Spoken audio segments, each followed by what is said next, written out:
So Phil, what's the significance of where we are today? Well, Steve, we're on near the junction of Ford Park Road and Mutley Plain by Plymouth College.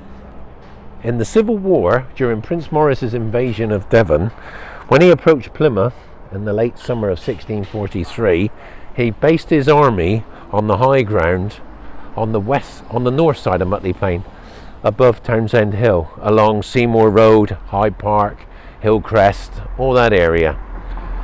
But during the siege of Plymouth in December 1643, the Royalists actually wanted to get closer to Mutley Plain, whether to build a fortress, a little fort here, to take on the big boys at Magdalen Fort, or just to use it as a stage for an assault, a night assault against Magdalen Fort.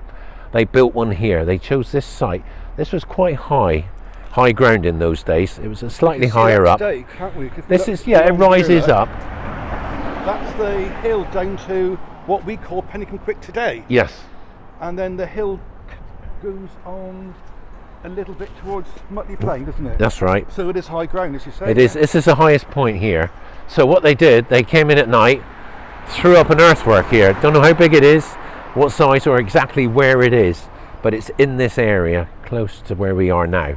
So they threw up this small earthwork and tried to take on Fort Magdalen, but the big guns, which is straight across that way. So yeah. These houses wouldn't be here. No, nothing was here. This is all open land. So back in the day, would you have seen Fort Magdalen from here? Fort Magdalen. You'd have seen Fort Magdalen and Holywell if you were lucky. And would they have seen this place? They would have seen it. They saw it go coming them up. Say hello to each other. Yeah. I don't think they quite said that. Something more rude. Yeah. So the Royalists built their little fort here. Didn't last very long. The big guns at Fort Magdalen started to bombard this place, and those cannonballs weighed up to 28 pounds, and they tore the earthwork apart within a few days. So this place was attacked? It was bombarded. Yeah. By Fort Magdalen. Magdalen was up on the higher ground, so we had the advantage. Pennycombe was off to the right, but just standing here and looking at those other forts must have been, well, we'll never take those earthworks, not by a direct assault. The only way to take those forts would be by a night attack, perhaps, going around the woods, through the woods down here, Houndescombe Woods, by the farm, up by the farm, and come in between. And that's what the Royalists did in the Civil War. Whereabouts were Houndescombe Woods, Phil?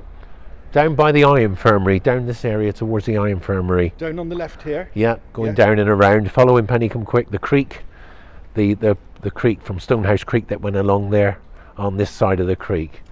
Those trees were still there, a lot of trees. This area, a lot of the trees were pulled down. There were hedges put up by the Roundhead defenders to impede any movement across the Mutley Plain area. So why were the trees removed here then?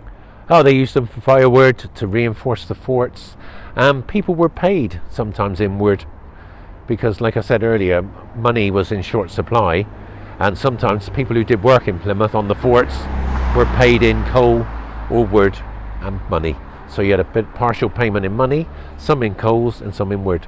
How long do you think the fort was here for? A couple of days. Is that all? Yeah, they abandoned it because they couldn't take on Fort Magdalen. It was on higher ground, it had bigger guns. There was the story where they dragged up a cannon from Plymouth, and it took so many horses and oxen to drag it up the hill. Who's they? The Roundheads. The Roundheads. The Roundheads. Yes. That people witnessed it and saw it and said about it coming up this hill, and they put it on a platform next to Fort Magdalen. So there were some big guns in this area, that area, and anything that came too close would have come under a direct attack. So it makes you wonder what's under the football pitch of this school. That's sort of a bit further down, I believe. But in behind there, it was only a small earthwork.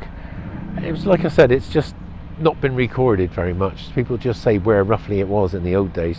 What remains below? What remains? Let's knock down the houses and have a look. Thank you very much, Phil. Thank you, Steve.